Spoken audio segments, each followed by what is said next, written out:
it's a different world. You get your bucket list on number 2, and you can walk around the corner about a 9 irons distance, kick your shoes off, and go walk and play the cradle. And music's playing in the afternoon, and there are little drink stands at every tee box, and so you get a little bit of everything. And we're really proud of having been able to kind of be a little bit of everything for everybody, while still kind of keeping what we like to kind of call as kind of a little bit of a casual elegance around here. But we're proud of the history, but we're proud of where we're going, where we've been.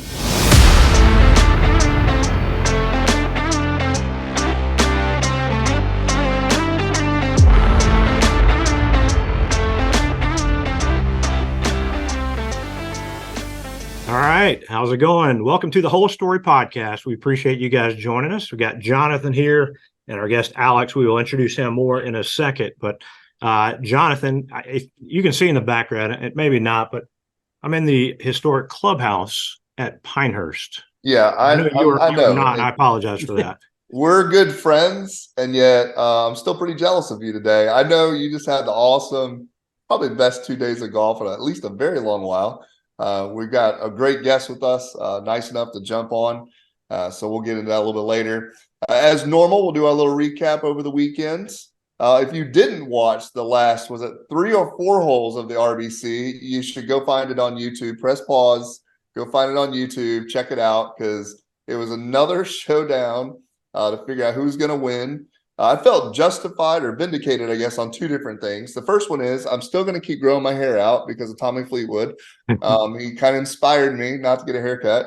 And then also professionals like completely hooking the ball in the middle of nowhere. I've realized after yesterday what I really need is grandstands to be built around my golf. That way I can just take a free drop whenever I just knock into some chairs. So sometimes you think they might aim for it just to get a better drop. But when it first happened, I don't know the rules well enough. I thought he was going to have to take a penalty stroke, but he didn't. I'm like, well, this is perfect. It's like volleyball where you can just bounce the ball off whatever you want.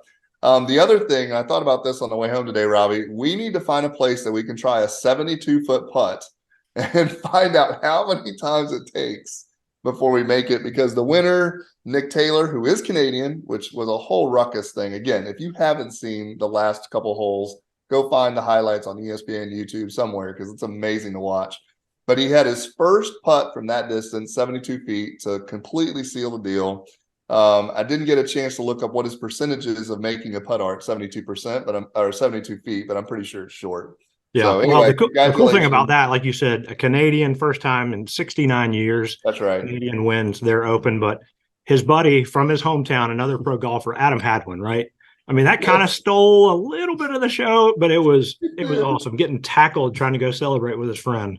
Yeah, and that security guard's got to feel a little bad, but there were also a lot of people storming the course at that moment. So also over I guess since we last met, some things have changed in the international golf world, which maybe we'll get Alex's perspective on that here in a little bit.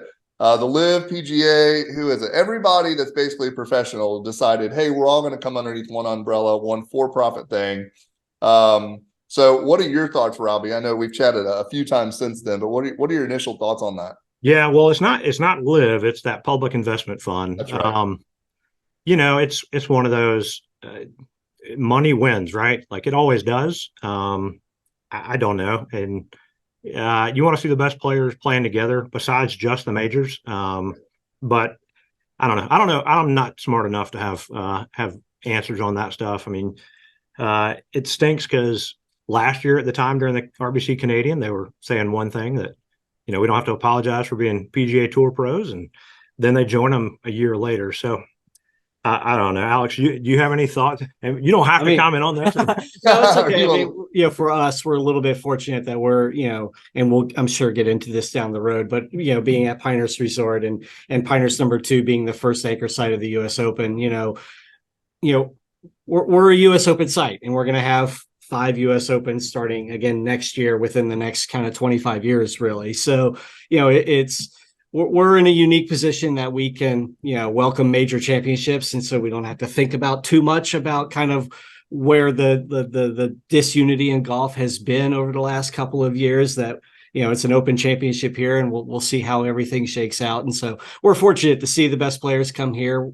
However, even if they have to qualify. So, it's definitely an interesting time of golf. It's an interesting time for us at Pinehurst. We have an entire wall downstairs that, has a lot of beautiful photos from 2014 US Open, and Martin Keimer won and is a very eloquent champion and everything else. So it's a tough spot for sure. And all of us in golf, but I like you said, it's, we're able to see the best players in the world kind of compete against each other. Again, there is that. There's a lot else that needs to shake out for sure, and we'll see where everything lands from there. Yeah, Jonathan, any thoughts on that? Yeah, my side of it is it's not obviously the live group is going to be the most controversial, right? But it's also an attempt, I think, to continue to globalize the sport. You've got DP, you've got PGA, you've got other groups that. The point system is going to still somehow get figured out in terms of rankings. I think from a fan's perspective, they're going to be able to see the best players playing, whether that's a US Open or other PGA Tour events or whatever they end up calling this whole entire conglomerate. There is a piece of it that it almost feels like you just went and paid for a round of golf and then the greens are aerated. There is a moment of that where you're like, I'm glad we're still playing golf today, but it leaves a little bit of sour taste in your mouth. And obviously some of the pros that didn't take money or didn't have offers or whatever, the guys on the PGA Tour, that's going to be interesting. As Robby, I think whenever it got announced, Robbie's like, I can't wait to watch Full Swing next year, because if they're in the room and they can show the unedited stuff, it'll be a feisty at best. So yeah, the producer, I think somebody made that comment, and the producer said cameras were rolling. So it could be, I was thinking it could be a whole season, almost like 24 was an hour long for an entire season. That could be the whole season. So yes, I am here at Pinehurst. I had an opportunity to play, but our guest, Alex Podlogar, he is the senior media relations here at Pinehurst.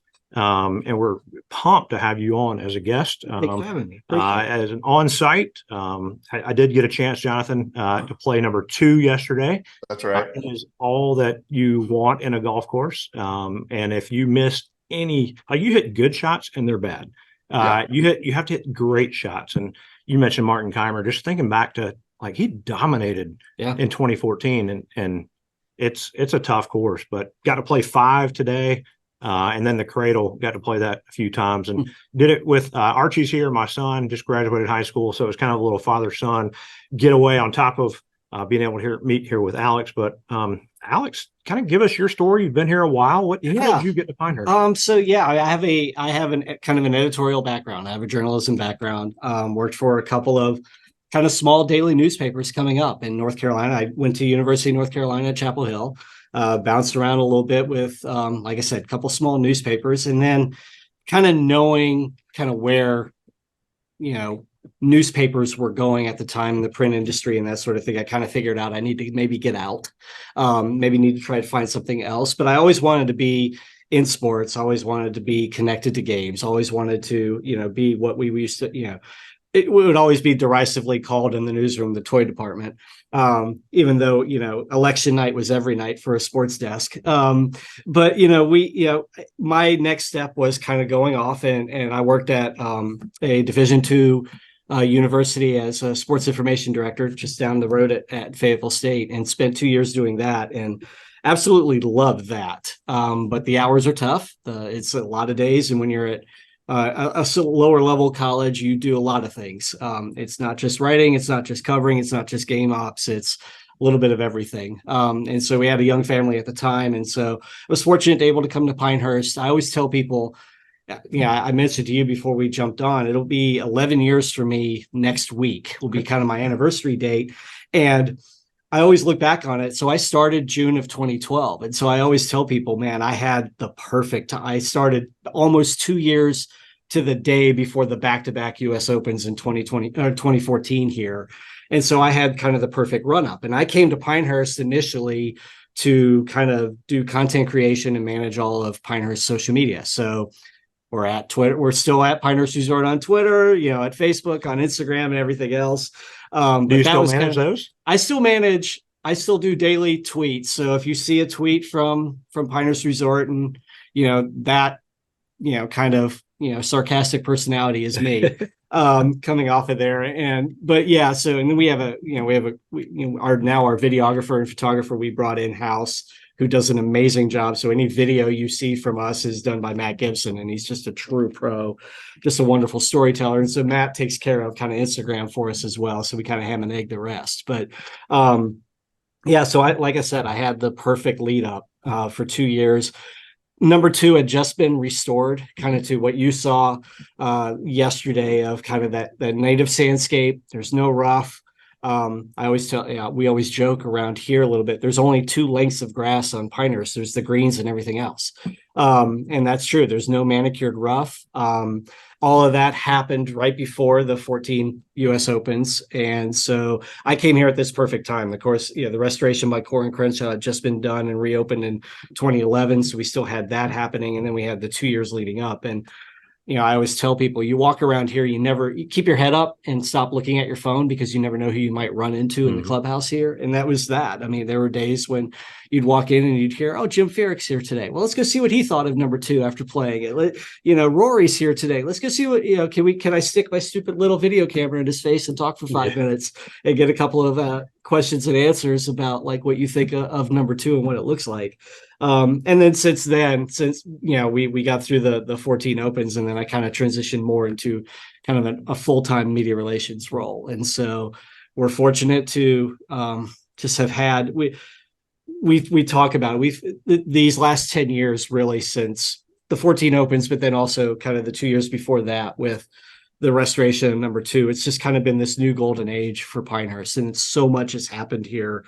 The cradle wasn't here, 6 years ago. Number 4's redesign was done in 2018. The brewery opened in 2018. I mean, it's just been one thing after another. And we talk about it around here. It's like, could there have ever been a better era to be a part of Pinehurst than to be here inside these walls and around these golf courses every day? Because so much has changed, so much has happened, and so much has evolved. And we're very proud of our history. It's what sets us apart. We don't have beautiful ocean views around Pinehurst. We have beautiful, tall, longleaf pine trees and a lot of native sandscape to these North Carolina sand hills, but we don't have those incredible cliffs and ocean views. But we do have Ben Hogan won his first PGA Tour event here in 1940, and he did it on Pinehurst number 2. And Walter Hagen won here 3 times, and Sam Snead won here 3 times. And the new era starting in 1999 with Payne Stewart in the U.S. Open there. We're very proud of our hallway that starts with black and white images and finishes with these high-res, beautiful color images of everything from U.S. Opens to U.S. Women's Opens to U.S. Senior Open to the U.S. Amateur.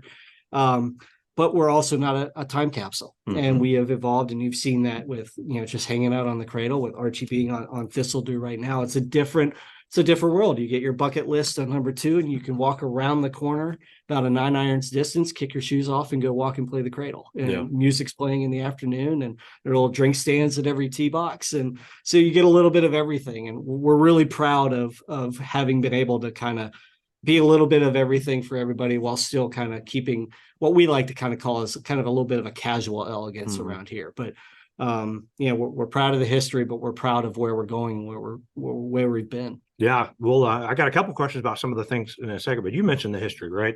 Jonathan, they've hosted U.S. Opens 3 times, am I right? And I know next year as well, but U.S. Women's Open, Senior Open, the 1951 Ryder Cup, 36 PGA championships, tons of amateurs. He listed some. The North South are here. I mean, it's just on and on and on, like championship level golf.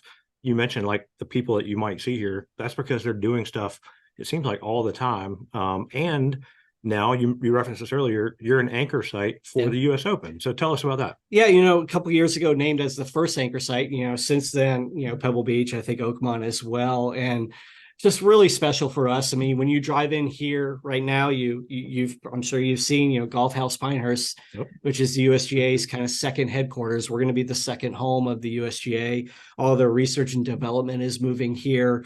So it's really special to kind of be, thought of in that way. And really a lot of it kind of goes back to just what this community is. Golf came to Pinehurst in 1897 initially. Pinehurst wasn't founded with golf in mind in 1895 when it was first founded, but golf eventually came here. And really, this community has grown up with golf for the last 125 years. And that's part of why it works here. You know, when we have a US Open, it's the volunteer base that's something the USGA doesn't have to worry about. It just shows up. It's robust. The community support is unbelievable. The support of local businesses and everything is unbelievable. But that's because that's what this place has always known and what it's always loved. And it really truly is kind of a little oasis in the middle of the North Carolina sandhills. It's you drive down here and all of a sudden it's like you get off that traffic circle and here's this big wood frame hotel, the Carolina. And, you know, we have 9 golf courses. We're building number 10 right now. And, but that's what's special around here. And it lives and breathes golf. You could see it in the quotes in our clubhouse that we have up there. I mean, you have both Bobby Jones and Tom Watson quotes saying there that, you know, this is a community that just lives and breathes our great game. And that's part of why it just seems to work here. And, you know, we're extremely fortunate. We're extremely grateful that it all has happened. Pinehurst has been through a number of different iterations, but really the last 25 years to be kind of one of the homes of the US Open and now going forward. Like you said, we have it. The US Open returns in 2024, and then we have it again 4 times before 2047 after that. So that's it's pretty remarkable. When you think about 2047 and you think, how old am I going to be? Right. 20? Yeah. That's rough. But so my first time coming to Pinehurst was 2014. Mm-hmm. Someone had tickets and I brought I don't know how old she was at that time, 8-year-old daughter. Mm-hmm. She was doing the PGA Junior League stuff, light golf, and we came and watched, I think it was a Saturday round, but Michelle Wee mm-hmm. won that year. And you're doing it again in 2029. Yes. Yeah. So what are the challenges of hosting a back-to-back US Open, men's and women's back-to-back? You know, there was a thing I remember, we're going back 10 years now, and there was a lot of consternation there for a while of like, how is this going to work? Because we literally did it. You know, when we're just a site, the USGA puts it on, it's their national championships, but you know, it was back to back. It was the men's week. And then Monday, we had kind of a sprinkling of some practice rounds being played that next Monday of women. And then full on the next week was the women's Open. The cool thing, looking back at that, and which we can't wait for again in 29, was on Sunday of the men's final round. And all these, LPGA Tour players are warming up on the range as well. They're on the putting green. They're following the final groups. It's like, and just, you look back on it. One of the great stories of the 2014 Women's Open is Michelle Wee had Ricky Fowler's yardage book and all his notes and everything there. And Ricky was the runner up. And I mean, just that idea of, wow, that's remarkable that literally all of the world's best players were here in one fortnight. Yeah. And like I said, I mentioned it off the top. There was consternation at the time. It's like, well, what's going to be the deal with divots? What's going to be how are they going to handle that? And to the USGA's credit, the golf course was just set up perfect for it.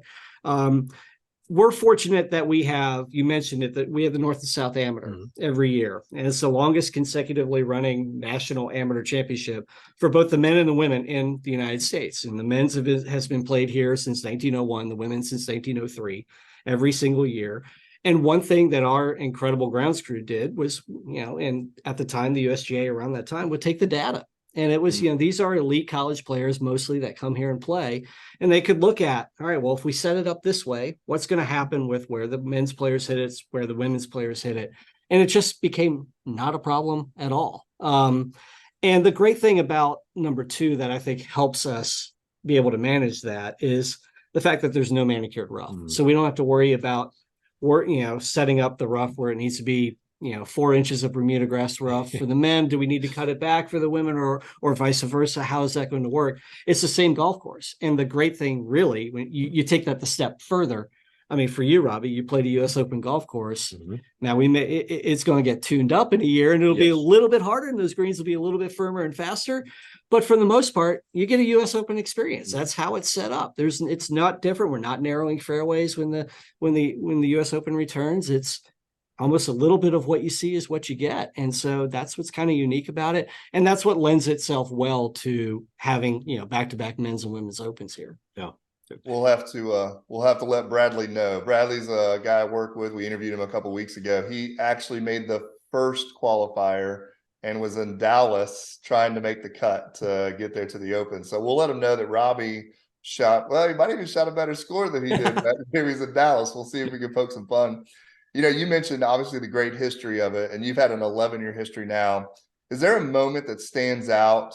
And maybe not something necessarily in your professional role, like, I've got to go and interview this person, but is there something that just stands out in the last decade that you go, man, I can't believe I got to be a part of that? And obviously it's because of that space. It's my best story. But it goes back to how great our people are. And I think, a lot of times people will come away from here and be like, man, it's the doorman saying welcome home when he opens the door to you. It is true Southern hospitality around here. And again, everybody's grown up with the game. So if you go out to dinner in the village of Pinehurst at night, it's, your server's probably going to ask you, what'd you play today? How'd you play? What'd you shoot?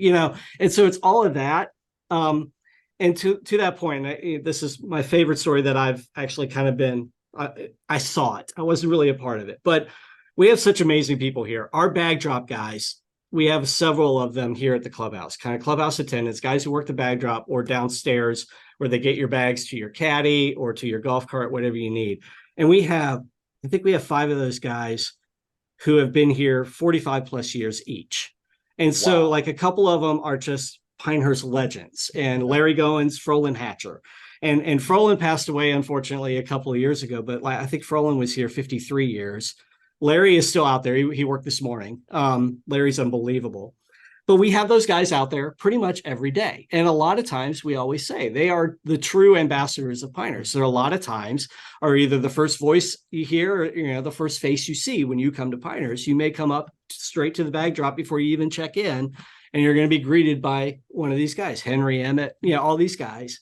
But so Larry and Frolin are kind of we closed the kind of number 2 in the clubhouse about 10 days to 2 weeks before the 14 opens.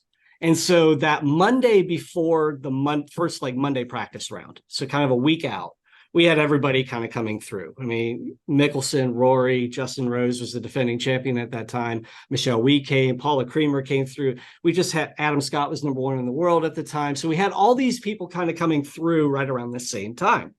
Well, Rory gets here. Rory just stays at the hotel. He stayed, I think, for about 2 days, played 3 rounds on number 2, took a local caddy each of those days for his prep, Thomas Trincatello, who's one of our Hall of Fame caddies. And so Rory's staying at the hotel. He's got, he takes the shuttle each day. So the shuttle from the Carolina to the clubhouse it's maybe 3 minutes. So it's really short. It's not a whole lot of time, but he has his golf bag on there. And he just hops in, he walks out, golf shirt and shorts, and he's going to play. So by about the 3rd time he's done that, he's gotten to know Larry and Frolin at the bag drop because they're still working. They're making sure, because again, they are our concierge, right? And so even though we're closed and we're not really having golfers come, it's kind of like a little bit of a perk. Hey, guys, I mean, literally, those guys have stories of hey, when Lee Trevino came back and bought them ice cream, it's stuff they have the stories. So the last time Rory plays number 2, kind of a pre-practice round, he's done. I actually caught him on camera. Great. Just unbelievable. I couldn't even I could barely wrap up. I mean, he was as effusive then as he is kind of now. And so Rory is walking back into the clubhouse, and he walks, we have a men's locker room kind of about halfway down. He walks by that, and he's kind of walking further down toward the door to go to the shuttle. And Frolin comes out of the men's locker room, just had gone in. So he sees Rory walking in front of him. And so he stops in Frolin. Nobody's around. There's myself, and at the time, the guy who is our head golf pro for courses 1 through 5. And we're just standing there watching this. And Frolin walks out. They're all in front of us. And and Frolin yells out, "Roars!" And Rory stops, turns around, and goes, "Frolin!" and waits for him. Frolin comes shuffling down, and Frolin's 75 years old at this point. Rory puts his arm around his back, and they walk the last half of the hallway out to the door to the shuttle. And it's I'll never have a better story. I'll never have a better story than just seeing that, because it was purely natural. It just happened out of the blue. Wasn't performance for anybody. It was just completely real. And here are these two guys. It was just like that. That's it. Like that's why you just look up when you're around here. So, well, that goes to, like you said, the hospitality and the general like welcomeness of everybody here. Right. And yeah, just living that out. It's my favorite story of all time. And it's like, I don't know that one could ever be topped. So, well, and that's the mix of golf, right? The relationships that you find, the people that you meet, going back to the same course over and over again. And you've got, honestly, if no one knew any different, two guys that just know each other, that love the game of golf. So, Yep. Wow, that's awesome. Yeah, that is great. So you mentioned earlier, you've got 9 courses now, 10th one's in development. You've got the Golf House Pinehurst. So you mentioned you're not sitting still, right? We're not history, and just come enjoy that, but it's development. So tell us about number 10. Tell us about the golf house. And so I mean, that's kind of the cool thing, is that we're never really resting. I was doing this the other day. I kind of was starting to type up some notes, because I'm thinking, all right, now we're going to get a lot of kind of probably inquiries about, hey, you're 1 year out now after this week here at LA Country Club. And it was like, what all has happened in the 10 years since we had the US Open? And it's, again, the Deuce, which is the pub that overlooks number 2, the 18th green and number 2. We built that, and we opened that in 2015. The Cradle opened in 2017.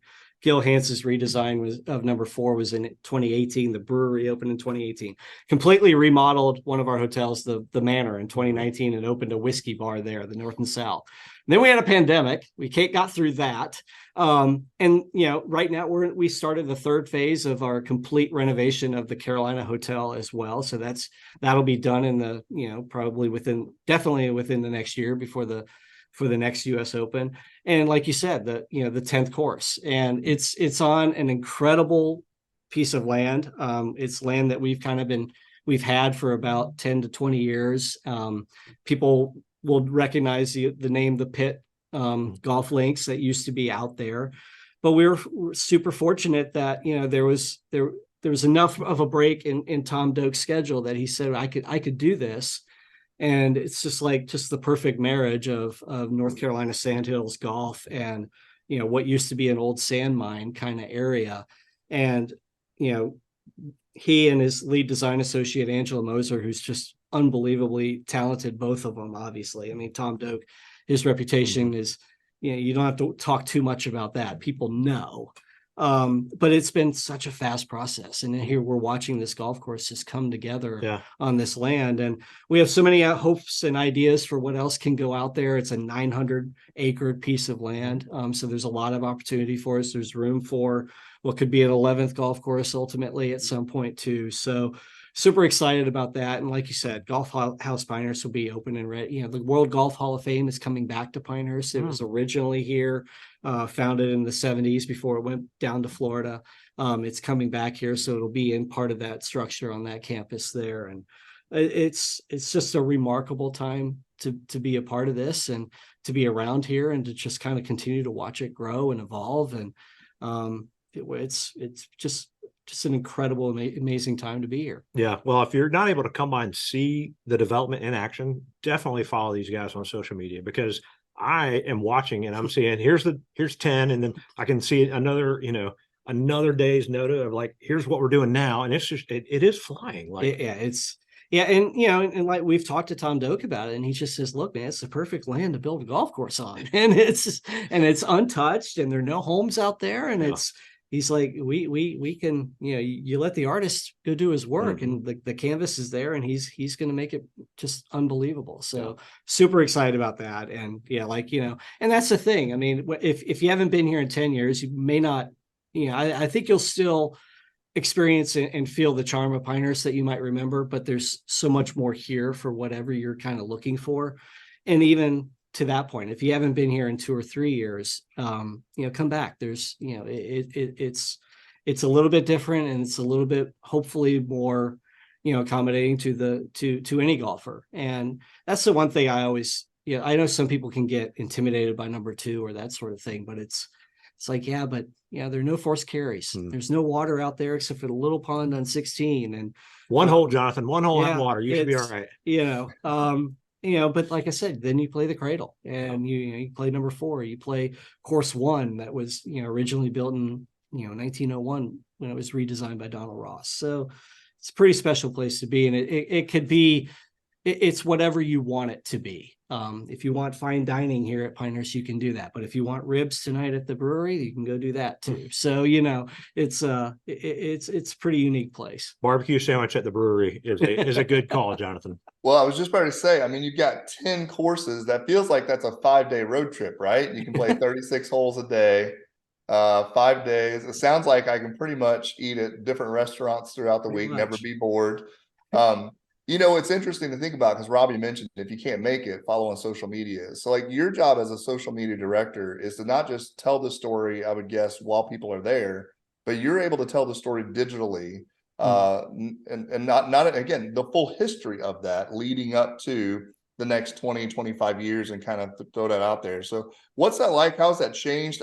You kind of alluded earlier, from the newspaper world to 11 years later. How has that kind of evolved in terms of your what social media looks like for Pinehurst? Yeah, I mean, for us, it's just telling stories. I mean, so much can happen here that, I mean, we can look back. I mean, there's it was, I think last summer, there was a kid who, made back-to-back hole-in-ones with, on the same hole in the cradle with, like literal back-to-back shots on the same hole. Wow. And but we're nimble enough. And like I said, we have, kind of Matt and I we both come from kind of journalism backgrounds. So it's like, we know the cool thing is, like, when you have a story, and then you get to figure out how's the best way to tell this story. And then we can share it. And then the coolest thing is, you never know what takes off. And when something does, it's like, oh, this is that really gets kind of the juices flowing. My feeling about all of it is, it's morphed over time, but I've always felt like, Pinehurst.com will tell you kind of the what and the how, how to get to Pinehurst, how to book a package, how to get on number 2. We've always felt like our social media should be why you want to come to Pinehurst, and let's show you something. And again, we're a little bit unique. And, Robby, I think this will happen to you next year. So many people have been here over the years, and then they watch, US Open on number 2. And it's kind of like, man, if you're in that front bunker in front of the green on 18, and you got a packed veranda full of people who are having drinks and sitting in rocking chairs, you take a picture of that or shoot a video of that, and a lot of our followers are going to be like, I know exactly what that feels like. I know I could feel it in my stomach, and I know how hard that is. And that's kind of the cool thing. And it's like, when somebody's in the Wiregrass to the on the left of the 5th hole on number 2, it's like, well, I've been there. I know what that shot looks like. We're really kind of really fortunate with that a lot of people can, find something that resonates with them. And so that's kind of where we try to, we try to amplify that a little bit. And, we're going to share a beauty shot from around here somewhere around 9 a.m. on Twitter every day. And, we're going to have people who reply like, I've either had that shot, or I love that hole, or man, I love that hole. I made 6, and that's cool. I mean, that's all part of it. And I mean, there was a time I remember I was able to play number 2, and I'm not any good, but I made, I parred the 5th hole, and I remember I'm struggling. And caddy's like, dude, man, we made par on 5. Like, what are we worried about? This is a great day. You're like, you know what? You're right. And that's the cool thing. So, and, we hope we can bring a little bit to that. And it's, for those who have been here, but at the same time, for those who haven't been here, we hope it's a little bit aspirational, that we make you want to come. And that's kind of part of it too. It's like, come experience this. This is what your buddies have been talking about. Your whole family can have a great time here. I mean, and it's really special in that way. Yeah, we hadn't even mentioned the spas, right? So right. Yeah. After multiple rounds of golf, Jonathan, the spa is right there for you. You had me at no water, barbecue sandwiches, and I saw that you can play barefoot golf. That sounds like the perfect day for me. So now, if I can carry my barbecue sandwich while I'm playing golf barefoot, that might be the ultimate. I don't know if run into the 91st hole, grab you a barbecue sandwich, and go out and play the cradle. Yeah, there you go. There it is. We've got it set up. So you had mentioned somebody hit 2 holes in 1, which, gosh, I cannot. I've got to hit one someday, right? I don't want to be that guy that's like 90 years old that's never done it. Have you ever hit a hole in one? I have not. My dad has like 7, and he lords it over me all the time. It's fine, man. It's fine. You're retired now. You play 5 times a week. I don't even want to hear it. So, That's exactly right. Yeah. Well, yeah. you'll get yours there in Pinehurst, so you'll have something on it. Yeah, let's hope. Let's hope. The inaugural round of number 10. Yeah, whenever there you we're go. going out with pros. Sounds perfect. I do have my deuce coin though, which is making a 2-on-2. So yeah, I do remember making a 35-footer on 17 on number 2 and able to walk into the deuce with my scorecard. Here's my circle 2. So let me get my coin. So yeah, you use that as your ball marker? Oh yeah. Yeah, definitely. Yes, Darn right. One of the guys in our group yesterday birdied one on the front 9. I think it was number 5. Is that the par 6 or 6? Yep. 6. When our caddy or the other guys had a caddy, and he said, "Welcome to the shortest par 5 on the course." And one of the guys in our group birdied it, so he got his deuce coin. I think I parred that one. That was when I was playing okay. So yes, those. I mean, just little things like that. Like he can tell his buddy with him was like, "I've got to make one of these, or you're going to hold it over me, right?" For having one. Yep. So, well, we try to tell golf stories like you guys do. So, I mean, we interview whoever has great ones. We just interviewed the girls from the school here in North Carolina that 276 and Meredith, 411. Meredith College, yeah. We've actually invited that they're going to hopefully come down in the fall when everybody's back to play the cradle. Yeah. So like we reached out to because Shane Ryan wrote the story for Golf Digest. I was like, Shane, this is unbelievable. I have to reach out. And I mean, they're up the road in Raleigh. And we just said, hey, well, whatever's compliant by NCAA rules, we want to do. But we want to invite you guys to come out. Just go have fun. Just go have fun, because what an unbelievable story. Yeah, so, Sarah and Mesa Kate, they're great. And the rest of the team, obviously, I mean, it's a great story. But you're in North Carolina guy. We had Amy Neff, the UNC women's golf coach. She was a friend of mine. So, we like telling stories. So what is the best shot? Maybe it's that 35-foot putt to get your deuce coin. What is the best golf shot that you ever had? Like the one that I've got a story. Oh gosh, I'm not good enough to have really a good golf shot story. It's funny because I remember, I think I went out, this is a few years ago, and I went out with a couple of media folks. I think one was a New York Times writer. Another one was I'm trying to remember who we had. And we go out and we're on the handicap. I'm about 11 or 12 handicap. And we're playing number 2, and I pull my drive right on 2, so I'm in the bunker, an actual bunker, not just sandscape, and I'm like 185 away, and I'm like, what am I going to do here? I'm not that guy, and I pull 4-iron and somehow pick it clean and somehow draw it when everything else I always block right, and it just draws right in. I had made par on the first hole. I hit it. It had to be 2 feet. And I knock it in, and these guys are looking at me like, who the hell are we? Like, just wait, fellas. Just wait. It's all going to fall apart. And eventually it did. But that's kind of the one I could still see in my mind's eye. And I kind of think like, man, it don't get much better than second hole number 2 from the sand to 2 feet on that green out there. Yeah. But it's like, I can hold on to that one. I'm okay with that. Absolutely. So, that's when you need like the George Costanza, like, all right, I'm out. Yeah. I can walk off right here. I got something to do, guys. I'm sorry. No doubt. Very nice. It's definitely the thing that keeps you coming back. I played yesterday with a buddy of mine, and we were terrible.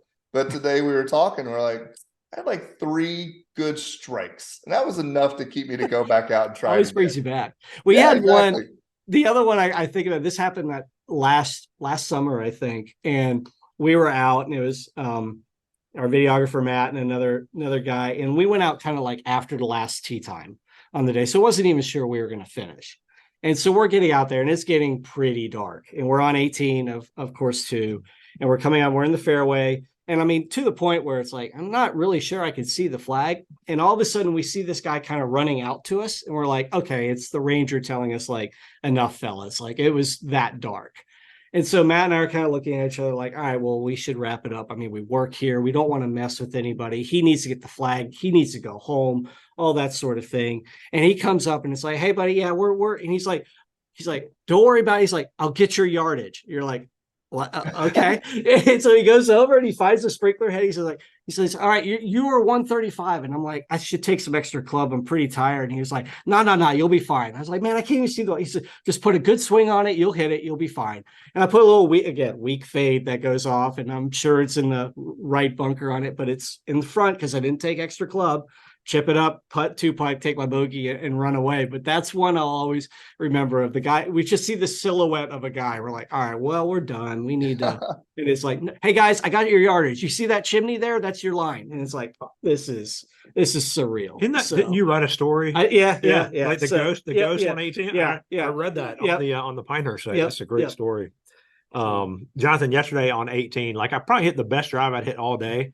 And the guys were like, that might just be a little too left. And now, if you miss the fairway, it is all waste sand, like wire grass. And it hit probably 2 feet left. And it doesn't kick. Like if you hit it, it's going to stick, kind of like a horseshoe pit, right? And it stuck and it was right there. And it's like, man, hit a good drive and you get penalized because of Pinehurst, right? And it's the Donald Ross way. And you're supposed to hit it in the middle. But you might have a great lie. You might have. That's the thing. It was a decent lie. You're walking to your ball and you're not sure what you might actually have, and that's kind of the thing. And then your creativity gets to take over a little bit. Yeah. So it was amazing. So I'll have to practice before we come up for our 5 days, 10 courses. Yeah.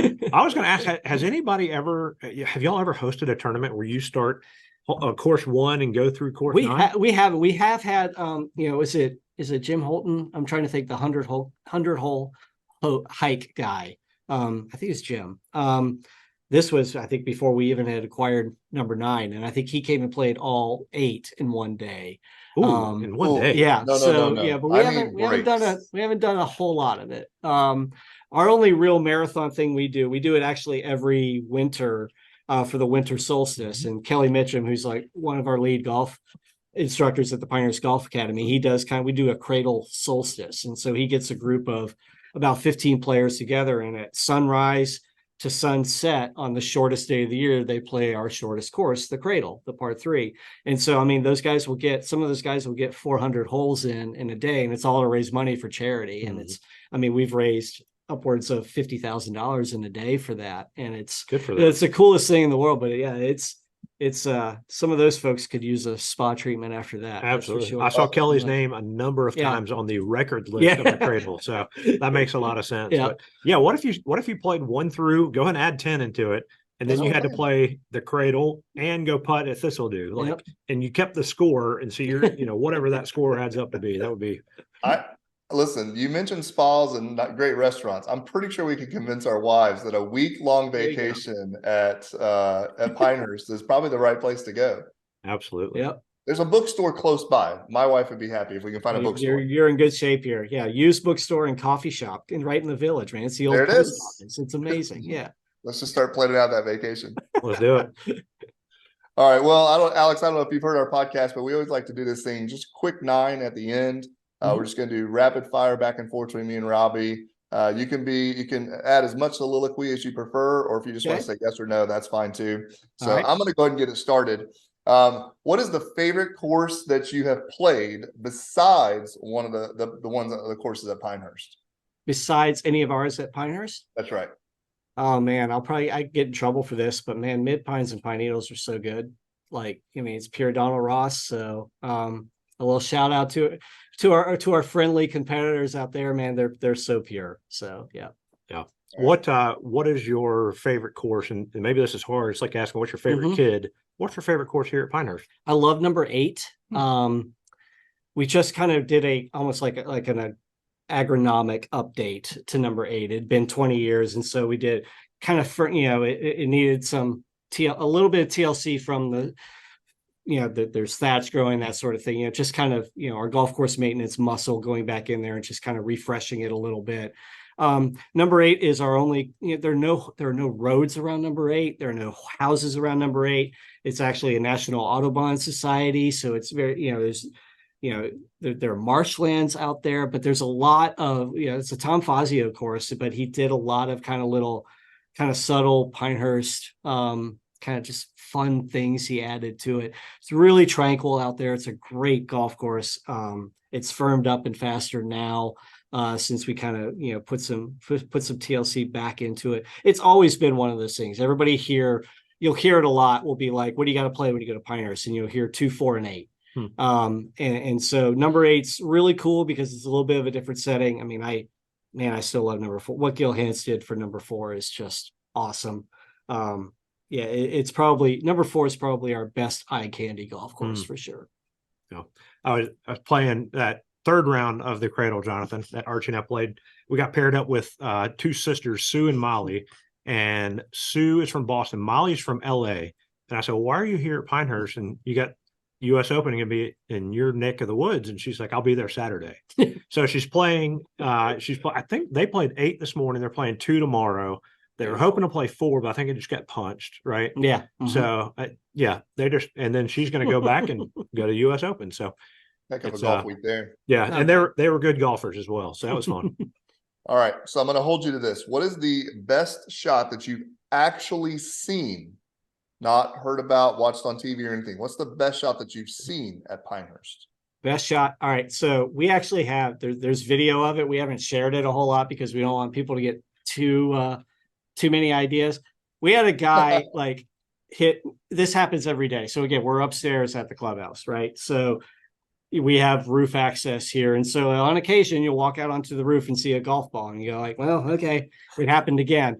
Kind of the best shot I've ever actually seen. And we have, like I said, we have video of it, is a guy kind of, I guess, flew his ball onto the veranda behind 18. He was almost toward the side of like where the Payne Stewart statue is and decided to play it because why not?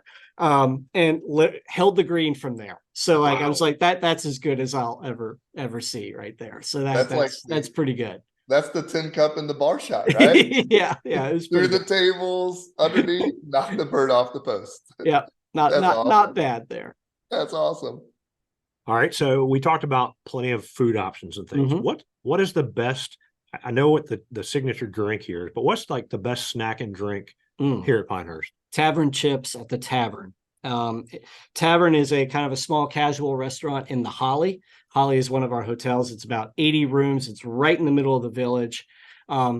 Unbelievable menu there, though. It's my favorite place to eat here at the resort. Great setting outside to sit outside, small intimate setting, big Scottish bar, literally that was brought over piece by piece from Scotland.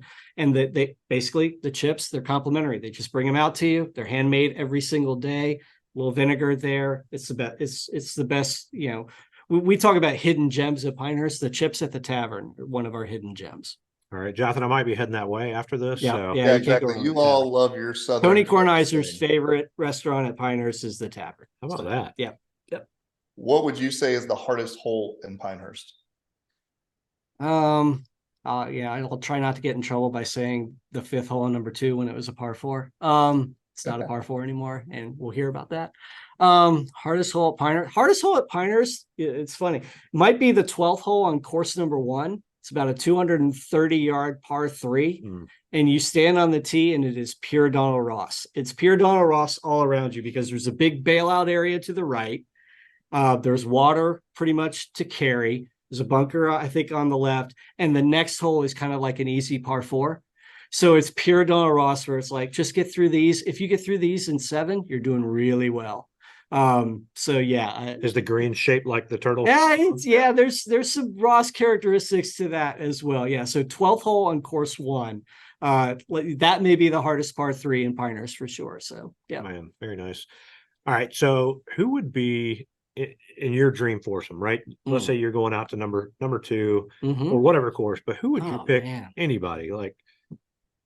I don't know. It's a tough one for me. I've never been good at like picking out the. It is tough when you only have 3 to pick. Yeah. Your friends are going to be judging you, by the way. Yeah, so I know. And I'd bring my dad along because even though he gives me constant help, like I'd have to bring him along. Happy Father's Day. Yeah, sure. Yeah. Man, I really don't know. I hate to be like that guy and not come up with kind of 2 other names. All right, Jonathan, it's us. Yeah, bring it on, fellas. That's right. Listen, let's go. I'm on my way. It's only a couple hours. Yeah. All right. So what is, besides the chips, what is the best kept golf secret at Pinehurst? Golf secret? Let's see. You know, look, we do it again. Another little hidden gem. Look for all the different golf tees here at Pinehurst. It's, you know, we have different tees for course, you know, course 2 and course 4 and course 8. Course 3 is like, talk about another golf course that I absolutely love. Course 3 is, you know, it had to do a little bit of rerouting when the Cradle came in because we took away a hole from there.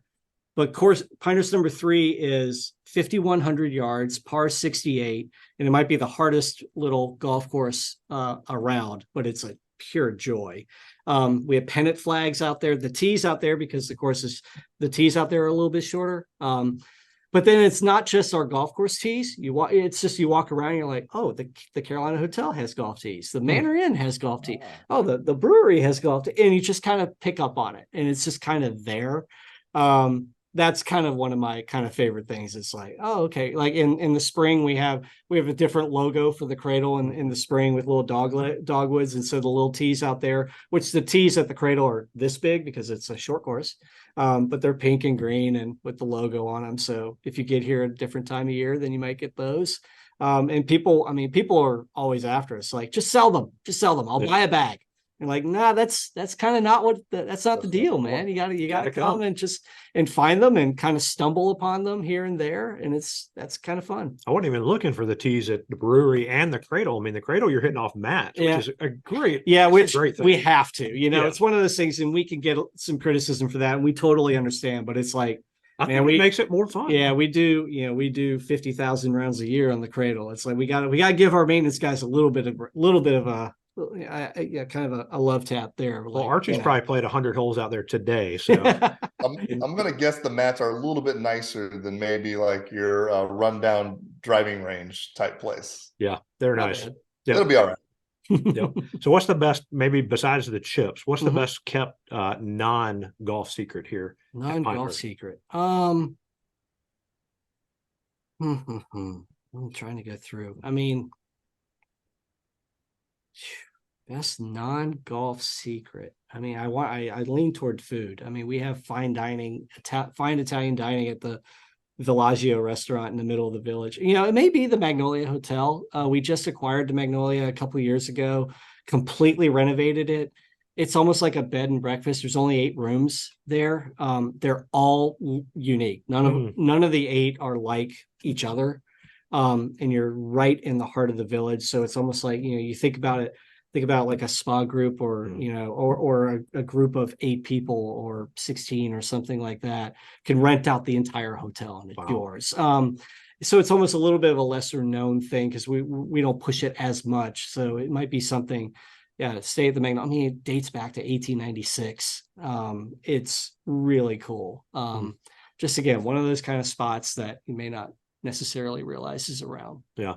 There's just, you can come once a month and do something different every time. So stay at a different place, eat at a different restaurant, play a different course. It is. And like you said, the whole community is really adopted and it's a golfing place. I mean, it's a great spot to be. Yep. So you mentioned the girl last week, Robby. You told me about it. The girl that moved closer to the holes over there in Scotland. Maybe we just need to move to North Carolina. Then we can just go play. Yeah, there was a Twitter account. She somebody, whoever the Twitter account was, said they like golf so much they moved to St. Andrews. So makes sense. Sense, right? Yep. So Yep. Hey, we're all gonna be empty nesters. I mean, Alex is an empty nester and he's already here. So maybe in a couple of years I can talk Emily into coming up here and we can. Well, I was going to ask if there's like a discount if we rent out the entire hotel for 5 days since we're playing 10 rounds of golf. So, there you go. We'll have to figure it out for sure. Well, our last question, and hopefully this doesn't put you on the spot or get you in trouble with somebody. Who do you think will win the U.S. Open this week? Oh man, I mean, we won't make you guess for next year. But. Yeah, right. Yeah, man, gosh.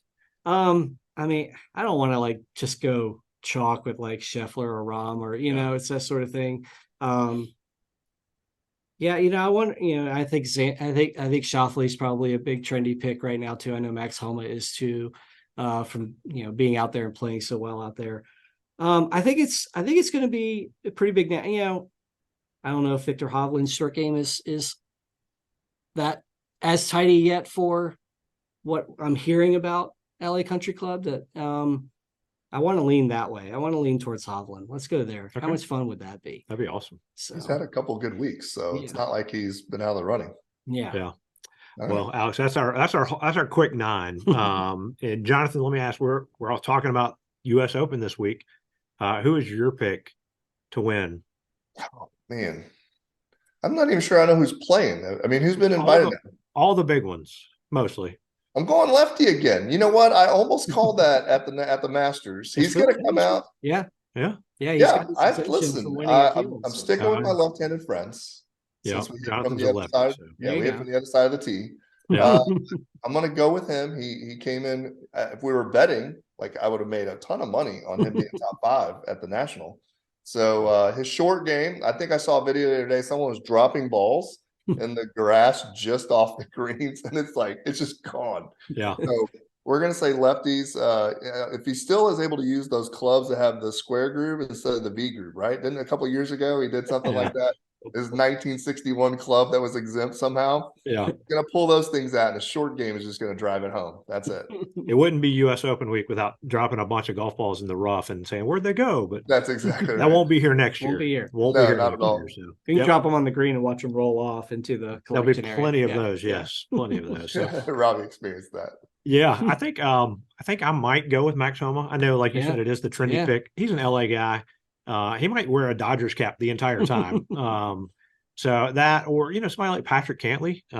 He's another good one, but it'll be fun to watch. But I'm sure we will see a few posts from the Pinehurst folks that you guys get ready because we're next. We have a few already started one. We have a few things planned, especially for Monday and Tuesday. Yeah, so check us out. Yeah. Do they fly the social media manager out to the course the previous year just to sort of get a feel? Usually that guy gets to go, but I'm sitting right here now. So all right. He was booked. Yeah, no worries. He was booked. Well, yeah, next year we'll have to be back to report on the US Open here, Jonathan. It's right. It's been an incredible couple of days. Alex, I can't thank you enough for allowing us to come on site to do this, to get an opportunity to meet you and interview you for this. You've got a really cool job. Yeah, no doubt. And I know that's not lost on you, but for the opportunity to get to play, Jonathan, sorry again. But it was amazing. It's one of those I was telling Archie, man, I wish I had another shot at 2 right now. Like, go back. And we hear it every day. Every day, like somebody comes off there, it's like, man, no, if I could play it again, I'd get those 5 shots back. I just know I would. You know what? And you go out there and again, it's like, Mr. Ross will get you those 5 somewhere else. It'll that's the beauty of it. That's the beauty of being out there. It's like you get out there more than once, or even just walking the golf course. And like I follow the north and south, and it's like, oh, I never saw that before. Never saw that ridge before. I never saw that little hump there before. And it's like, man, that's it. Yeah. That's the genius of it. Has to be great golf shots. Good is not good enough. Yeah. It's just the Donald Ross factor. Yeah. But it's been a joy. Jonathan, any last comments? No, other than I'm hoping I eat barbecue tonight for dinner. That's the only thing that's now hit me. I'm craving some barbecue. So Well, there you go. Well, Alex, we again appreciate it. For Jonathan, I'm Robbie, and this is the Whole Story Podcast. We'll see y'all next week.